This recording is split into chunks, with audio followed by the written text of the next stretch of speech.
오라버니들 안녕하세요. 골프를 매개로 하는 다양한 종류의 불륜이 있다는 사실을 알고 계신가요? 대부분의 많은 골퍼들이 건전하게 스포츠를 즐긴다는 사실을 알고 있습니다. 오늘 알려드리는 내용은 아주 소수의 사람들에게 해당하는 얘기일 수 있지만 경각심을 갖는 차원에서 소개해드리니 오해는 없으셨으면 합니다. 많은 사람들이 등산을 좋아하고 등산 인구가 많다 보니 등산 동호회에서 불륜이 많이 발생한다는 것을 알고 계실 겁니다. 등산 못지않게 골프를 치는 인구가 급격하게 늘어나면서 부작용으로 불륜이 생겨나고 있습니다. 예전에는 60대 이상의 경제적 여력이 있는 분들 위주로 골프를 치면서 캐디를 꼬셔보려는 사람이 종종 있었습니다. 그런데 요즘 골프는 30대 이상의 젊은 사람들도 하는 국민 스포츠가 되었습니다. 그렇게 골프 인구가 급증하면서 골프를 하는 사람들 사이에서도 골프를 운동의 목적이 아닌 불륜의 목적으로 이용하는 사람이 있습니다. 스크린 골프장,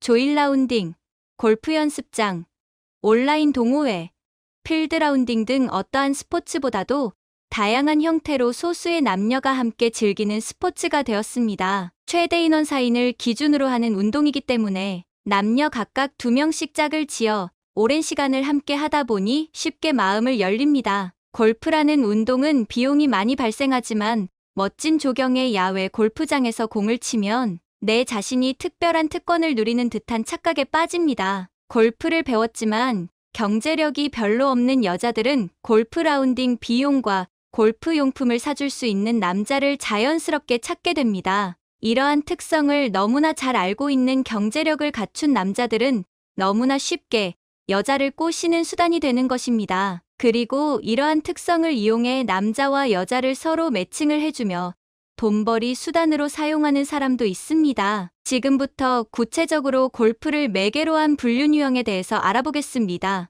1점.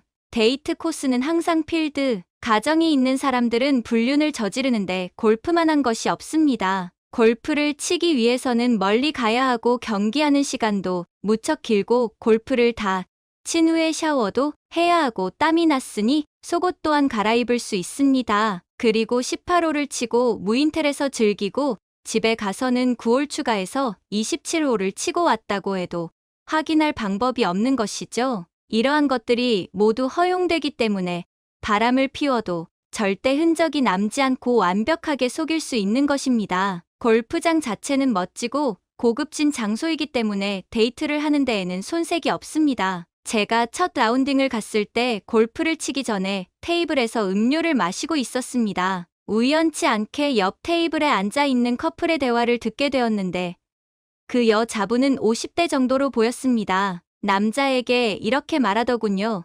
오빠가 사준 골프채를 내가 얼마나 소중하게 생각하는지 알아? 이 골프채는 내가 너무나 아끼는 거라서 오빠랑 골프 칠 때만 사용할 거야. 라고 콧소리 섞인 애교를 부리며 말하더군요. 누가 봐도 부부로 보이지 않았습니다. 그리고 비즈니스 골프가 아니라 조인 골프를 하는 사람들은 불륜이거나 불륜을 기대하며 시도하는 것입니다. 이러한 비정상적인 커플들은 캐디를 제외하면 아무도 없는 공간에서 남을 의식하지 않으며 애정행각을 벌이기도 합니다. 2인 플레이를 하는 야간 라운딩에서는 불만의 공간이 되어 더욱 노골적으로 표현한다고 합니다. 이러한 목적을 가진 여자는 점점 스커트 길이가 짧아지고 남자는 더욱더 지갑을 활짝 열게 되는 것입니다. 2점. 조인 사이트? 온라인을 통해서 라운딩을 함께 할 사람을 모집하는 사이트가 있습니다. 일반적인 사람들은 골프를 치기 위한 사인을 맞추기 위해 조인 사이트를 이용한다고 생각을 합니다. 그러나 단순히 인원수를 맞추기 위한 사이트가 아닙니다. 사이트에는 여자 1명 대기, 여자 2명 대기라고 써 있는 것을 쉽게 볼 수 있으며 여자는 라운딩 요금 및 식사 무료 제공이라고 써 있습니다. 여자의 신체적 특징과 신상 정보를 공개해 놓기도 합니다. 생각보다 많은 여자들이 낯선 남자와 골프 라운딩을 가겠다고 신청을 합니다. 여자들의 신상 정보와 골프 라운딩이 가능한 지역과 날짜를 공개한 뒤 남자 회원을 모집하면 댓글로 남자들이 신청받는 시스템입니다. 이런 사이트는 골프 사이트를 가장한 불륜의 온상이 되는 것입니다. 사이트에는 회원수가 수십 명에서 수천 명까지 된다고 합니다. 주로 40대 이상의 경제적 여유가 있는 남자를 타겟으로 한다고 보시면 됩니다. 남자는 골프 라운딩 요금과 식사 요금을 제공하고 여자에게 핸디를 주는 형태로 금전을 제공하여 궁극적인 목적을 달성합니다. 보통 1일에 30만 원 정도이며 나이나 외모에 따라 40만 원에서 50만 원을 핸디로 지급한다고 합니다. 국내 골프, 일박 골프, 해외여행 골프 등 다양한 종류가 있고 일정과 장소에 따라 금액이 달라집니다. 3점. 온라인 동호회 사이트. 골프를 시작하고 처음 골프 라운딩을 하려면 4명이 있어야 합니다. 그런데 4명의 인원수를 맞추는 것이 쉽지 않습니다. 연습할 때는 혼자 열심히 쳤는데 막상 골프 라운딩을 하려니 함께 할 사람을 찾는 것이 쉽지가 않습니다. 그래서 많은 사람들인 온라인 동호회 사이트에 가입을 하게 됩니다. 전국에서 사람들이 모이고 골프 원래회뿐만이 아니라 스크린 골프 등 다양한 형태의 모임을 가지며 일회성이 아니기 때문에 좀 더 돈독한 사이로 발전하기도 합니다. 물론 아는 지인으로 건전한 골프를 즐기는 사람들이 대다수지만 일부는 기혼임을 망각하고 교제를 시작하기도 합니다. 조인 사이트보다 더 문제가 될 수 있는 것은 일회성 만남이 아니라 불륜 관계로 발전할 가능성이 있다는 겁니다. 4점. 도우미. 스크린 골프장. 도우미라는 단어가 낯설지 않을 것입니다. 노래방 도우미가 있듯이 스크린 골프장 도우미가 있습니다. 시간과 비용적으로 골프 라운딩을 하기가 어렵거나 특별한 계획이 없이 즉흥적으로 선택하는 사람들이 있습니다. 스크린 골프에 향락 문화가 더해진 것입니다. 일반 스크린 골프장과 다른 것은 이름 옆에 바 또는 카페라는 수식어가 붙어 있습니다. 노래방에 도우미를 부르는 경우 노래보다는 다른 목적이 있는 것처럼 스크린 골프장에서 도우미를 부르는 것 또한 골프보다는 다른 목적이 있겠죠. 비용은 노래방 도우미와 비슷하게 발생한다고 합니다. 도우미의 역할은 사장님 굿샷이라고 외치며 함께 술을 마시는 정도가 아닐까요? 5점. 골프장에서 술집 영업을 한다. 술집에서 영업을 할 목적으로 낮에는 함께 골프 라운딩을 하고 저녁 식사는 술집 여사장이 삽니다. 그리고 2차로 자신의 술집으로 데려가서 매상을 올리는 것입니다. 이것을 이용하는 남자들은 유흥업소에서 팁을 주면서 하룻밤에 쓰는 돈이 일반 여자와 같이 골프를 치고 저녁을 먹고 술을 마시는 비용과 큰 차이가 나지 않으며 여자의 환심을 사려는 노력을 하지 않아도 되기 때문에 선호한다고 합니다. 지금까지 골프를 매개로 한 다양한 불륜에 대해서 알아봤습니다. 많은 분들이 건전하게 골프를 치고 있다는 것을 알고 있습니다. 그러나 이러한 문화에 한번 접한다면 쉽게 헤어나오지 못한다는 사실을 명심해야 합니다. 이제 오늘의 다음 콘텐츠로 넘어가겠습니다. 오늘 또 핫한 주제, 성심리에 대해서 이야기하는 날인데요. 오늘은 어떤 질문이 있나요? 여자가 남자한테 성적 매력을 느낄 때 드러나는 행동 양식들이 있다면 구체적으로 알려주세요. 자, 남성분들이 제일 궁금해 하시는 거죠? 여자가 하고 싶을 때 어떤 행동을 보이는가? 이건데요. 내가 관심 갖는 여성이 나에게 마음을 열었을 때 어떤 태도를 보이고 이런 태도가 어떤 행동을 만드는지 자, 하나씩 설명드릴게요. 첫 번째, 개방적인 태도입니다. 개방적이다 라는 것은요, 내가 나 스스로를 허용하는 범위가 좀 넓다는 거예요. 인간은 나 스스로 허용하는 범위가 넓을 때 타인에 대해서 허용하는 범위 또한 넓어지는데요. 특히나 이런 성에 대해서 얘기했을 때 조신한 척하지 않고 모르는 척하지 않고 그냥 당당하게 자기가 알고 있는 것 그리고 자신의 가치관에 대해서 얘기하는 거죠. 그러니 남자와의 잠자리도 요즘 말로 쿨하게 내가 책임지고 내가 한 선택을 인정하겠다. 이런 태도를 보여요. 그래서 성에 대한 이야기나 이런 화두를 던졌을 때 성에 대해서 이야기하는 것을 거북스럽게 생각하지 않는 여자, 그냥 편안하게 이야기하는 여자, 동시에 가치 있는 남성에게도 좀 개방적인 태도예요. 개방적인 태도는 물리적 거리하고도 연관이 있는데요. 개방적인 마음을 갖고 있으니까 상대를 경계하지 않아요. 그러니까 거리가 좀 가까워지다 보면 신체적인 접촉도 자연스럽게 일어납니다. 근데 이런 접촉에 대해서 막 이렇게 피하는 게 아니라 그냥 편안하게 받아들이는 거죠. 그래서 나란히 그녀와 내가 앉았는데 자꾸 팔이 닿는다. 혹은 그녀의 손이 내 허벅지에 스쳤다. 이럴 때 막 놀라지 않는 것. 혹은 혹시 의도한 거 아니야? 라는 생각이 드는 행동들 있죠. 이런 행동을 보인다면, 아, 이 여자가 오늘 나에게 좀 개방적인 마음이구나 라고 생각하셔도 좋습니다. 조신한 여자분들의 경우는 내가 이런 행동이나 이런 개방적 태도를 보이면 저 남자가 나 너무 쉽게 생각하는 거 아니야? 이렇게 생각하는 경향이 있어요. 그래서 이걸 잘 티내지 못하는데 그럼에도 내가 오늘 오픈 마인드다 하면은 살짝 티가 나거든요. 근데 이런 분들은 꼭 끝에 이런 말을 붙여요. 아, 내가 원래 안 그러는데 오빠한테만 그러는 거야. 내가 원래 안 그러는데 당신 앞에서만 이러는 거예요. 라고요. 원래는 조신한데 당신한테만 원래 안 그런데 오늘만 개방적인 것을 강조할 거예요. 두 번째, 자율성이 높은 태도를 가진 여자입니다. 자율성이라는 게 뭐예요? 내가 하는 행동과 말에 스스로 책임질 줄 알고 그런 자신감이 있으니 거침이 없단 말이에요. 이거는 대화하다 보면 자연스럽게 느껴져요. 자율성이 높은 여자들은 자신이 원하는 게 뭔지 정확하게 알고 있어요. 그래서 내가 할 수 있는 것과 할 수 없는 것에 대한 구분이 명확해요. 내 욕구를 충족시키기 위해서 내가 하는 선택, 행동들에 책임질 자신이 있기 때문에, 감당할 자신이 있기 때문에 거침없이 행동하고 말할 수 있어요. 그러니까 이런 사람들은 같이 있으면 되게 당당하고 에너지가 많은 사람인 것처럼 느껴지죠. 그리고 거침없이 행동하고 본인이 원하는 걸 스스로 선택하는 삶을 살잖아요. 이런 사람들은 굉장히 즐겁고 밝아요. 이런 여성분과 교제를 맺고 잠자리도 하고 싶을 거예요. 이렇게 자율성이 높은 태도를 가진 여성분들에게 고백하면 사실 확률이 좀 높아지는데요. 단, 이런 자율성이 높은 여자가 선호할 만한 매력적인 남성이 되셔야 합니다. 자율성이 높은 여자는요, 본인과 동일하게 자율성이 높은 남자를 선호합니다. 이런 여자들은 하고 싶은 남자 앞에서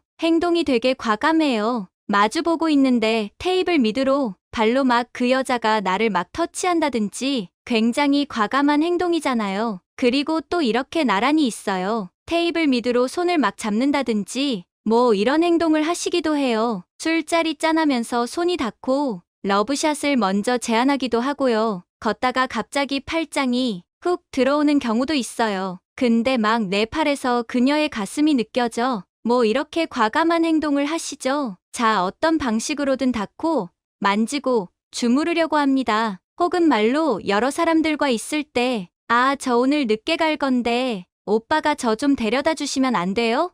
라면서 둘이 있을 만한 핑곗거리를 만든다든지 아니면 둘이 있으면 아, 저 오늘 안 들어가도 되는데 혹은 뭐 늦게 들어가도 되는데 이렇게 오늘 같이 있을 시간이 있는 여지를 이렇게 주는 거죠. 이런 행동들이 흔히 여자들 사이에서 말하기는 아으 여시짓 한다. 뭐 이런 행동들이에요. 끼 부린다. 자율성이 높은 여자분들은 다른 사람이 하는 비난이나 뭐 이런 뭐 질투 어린 시선 이런 거에 별로 개의치 않아요. 내가 좋으면 하는 거고 아니면 마는 거다. 뭐 이런 태도를 가지고 계시기 때문에 그래서 더 매력 있죠. 남들 눈치 안 보고 타인의 비난에 예민하지 않아요. 그러니까 내가 만나는 남자도 그런 사람이길 바라는 거죠. 아, 그런데 남성분들 중에서 어릴 때 많이 혼나고 자라신 분들 있잖아요. 이런 분들의 경우는 타인의 비난에 좀 예민하고 다른 사람이 뭐라고 하면 혹은 또 내가 어떻게 제안한 걸 거절하면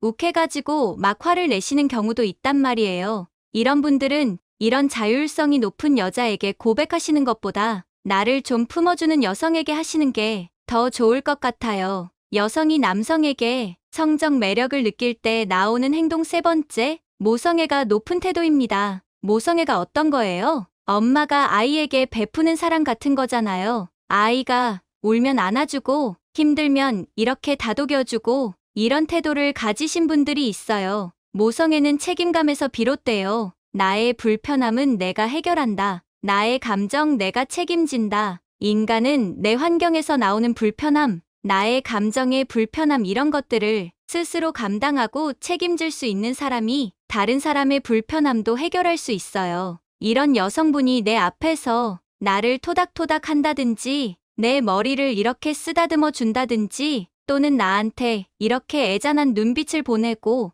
내 얘기에 되게 깊이 공감해주고 이 남자를 또 책임지려고도 해요. 이 남자의 불편함을 해결해 준다고 했잖아요. 그러니까 계산하는데 먼저 훅 계산하고 나간다든지 아니면 남자가 좀 취해 있을 때 오늘은 내가 데려다 줄게. 이렇게 먼저 말하는 여성, 이런 분들 모성애가 높다고 할 수 있습니다. 내리사랑을 할 수 있는 사람이 하는 행동이에요. 그러니까 이런 모성애를 발휘하는 여성 너무 매력적이지 않아요? 이런 분들 꼭 잡으시길 바랍니다. 모성애는 책임감이 높은 여성이 가진 특징이라고 했잖아요. 남성인 내가 하는 제안을 당당하게 거절할 수도 수용할 수도 있고 이로 인해서 발생하는 문제들을 예측하고 본인 스스로를 지킬 줄 아는 여성이에요. 예를 들면 관계 전에 피임을 적극적으로 남자인 나한테 요구한다. 혹은 이런 상황은 불편하니까 이런 상황에서는 안 하고 싶어요. 라고 말하는 여성.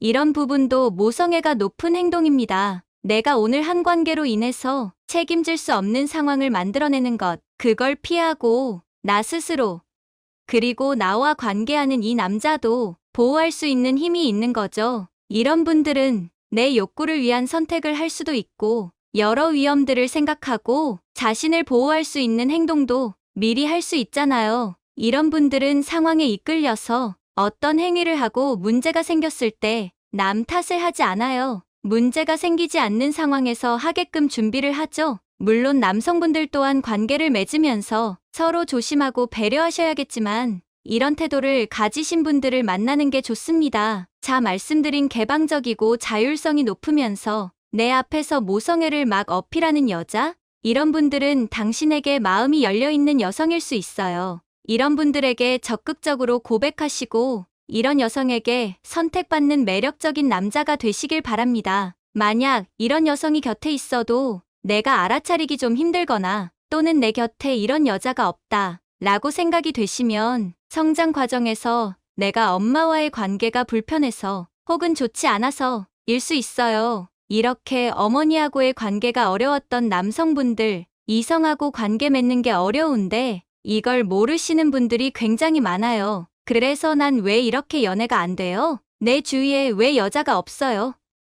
이렇게 말씀하시는데 이런 분들을 정말 도와드리고 싶어요. 엄마와의 관계를 해결하면 이성과의 관계가 한결 편안해져요. 제가 이성과의 관계에 편안하고 잘 맺을 수 있게 만들어 드릴게요. 마지막 부분은 당신의 삶을 위한 건강 섹션이 될 것입니다. 과일은 혈당을 올릴까요?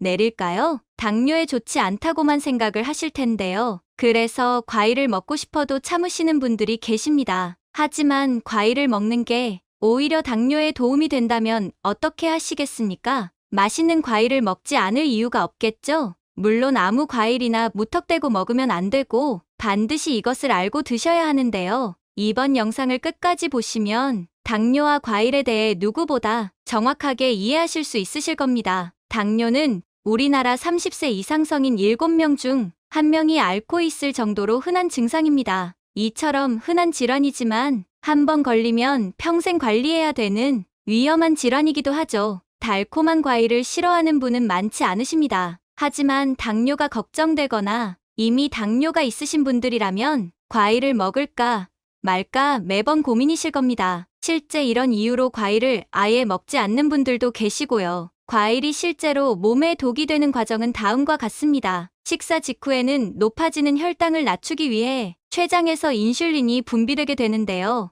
이때 과일을 많이 먹으면 혈당이 올라가게 되고 췌장은 올라간 혈당을 낮추기 위해 더 많은 인슐린을 분비합니다. 이런 과정이 반복될 경우 췌장 기능이 망가져 당뇨병이 올 수 있는 건데요. 과일 속 당분은 포도당보다 혈중 지질로 바뀌는 비율이 높기 때문에 이상지질혈증, 지방간 위험이 높다. 하지만 과일 섭취가 당뇨에 나쁘니까 무조건 먹지 말아야 하느냐? 그것은 아닙니다. 과일에는 건강에 필수적인 각종 비타민과 항산화 영양소, 식이섬유가 풍부하기 때문인데요. 실제로 연구 결과를 보면 우려와 달리 과일이 혈당에 도움을 주는 것으로 나타나기도 했습니다. 호주에서 진행된 연구에 의하면 하루 2인분의 과일을 먹는 사람은 하루에 반인분의 과일을 먹는 사람에 비해 5년 이내에 당뇨병에 걸릴 확률이 36%나 낮은 것으로 나타나기도 물론 그렇다고 해서 아무 과일이나 막 먹어도 되는 것은 아닙니다. 어떤 과일을 먹느냐에 따라 당뇨를 예방하기도 몸에 독이 되기도 하기 때문입니다. 어떤 과일을 먹어야 할지 쉽게 판단하는 방법이 있는데요. 바로 혈당 지수라고 불리는 GI 지수를 보는 방법입니다. 이 지수만 봐도 혈당이 올라가는 속도를 쉽게 알 수 있기 때문입니다. 혈당 지수는 포도당을 직접 먹었을 때 흡수되는 속도를 100이라고 가정하고요. 다른 음식을 먹었을 때의 흡수 속도를 포도당과 비교해서 수치화한 지표입니다. 포도당의 흡수 속도를 기준으로 70 이상일 경우 고당 지수, 그 다음을 중당 지수, 55 이하를 저당 지수로 분류하죠. 혈당 지수가 높은 음식을 먹으면 탄수화물의 분해가 빠르게 되고 혈당치가 올라가게 되고요. 반대로 혈당 지수가 낮은 음식을 먹으면 음식물이 천천히 분해되기 때문에 혈당치가 느리게 올라가게 됩니다. 이런 이유로 혈당 관리를 해야 하거나 다이어트를 해야 되는 경우 혈당 지수 수치가 낮은 음식을 먹으라고 하는 것이죠. 그럼 어떤 과일이 혈당 지수가 높은 과일일까요? 얼핏 생각하기엔 단맛이 강한 과일일수록 혈당 지수가 높지 않을까라고 생각하실 수 있는데요. 하지만 이게 꼭 그렇지만은 않습니다. 과일의 당도는 대부분 브릭스로 표기를 하죠. 브릭스는 용매 속에 녹아있는 용질의 양을 표기하는 농도의 한 단위인데요. 많이 팔리는 과일들의 브릭스를 보면 사과는 약 14브릭스, 포도는 약 13브릭스, 참외는 약 12브릭스, 수박이나 배, 복숭아는 모두 약 10브릭스로 비슷하게 측정됩니다. 그렇다면 이 과일 중 어떤 과일의 GI 지수가 가장 높을까요? 사과의 당도가 높으니 GI 지수 역시 가장 높지 않나 생각하실 수 있습니다. 하지만 혈당 지수를 보면 복숭아가 약 56, 당도가 가장 높았던 사과는 오히려 가장 지수가 낮게 측정되었습니다. 이런 점들을 고려해 볼 때 당뇨 환자에게 가장 좋은 과일은 첫 번째로 사과라고 할 수 있습니다. 식이섬유가 풍부한 사과는 혈관 내 콜레스테롤을 배출해주고 고혈압, 고지혈증 등의 심혈관 질환도 예방해줍니다. 연구에 의하면 식전에 사과를 먼저 먹으면 혈당 수치를 낮추는 효과가 있는 것으로 나타났으니 당뇨의 사과는 보약인 셈이죠. 다음으로 지수가 낮은 과일은 배입니다. 배는 혈당 지수가 낮은 대표적 과일 중 하나로 식이섬유와 수분이 많아 식후 혈당 수치를 안정화시켜주는 효능이 있는데요. 실제 미국에서 진행된 임상 연구를 보면 신선한 배를 꾸준히 섭취하는 경우 당뇨병 환자의 혈당을 조절하는데 좋은 효능이 있는 것으로 나타나기도 했습니다. 당뇨에 좋은 세 번째 과일은 블루베리인데요. 블루베리에는 수용성 식이섬유와 불용성 식이섬유가 골고루 들어있어 혈당이 급격히 올라가는 것을 막아주고요. 혈중 포도당 수치를 낮추는데도 도움을 줍니다. 또 블루베리에는 항산화에 아주 좋은 안토시아닌 성분이 풍부한데요. 나이를 먹으면 기초대사량이 낮아지다 보니 살이 찌기 쉽죠.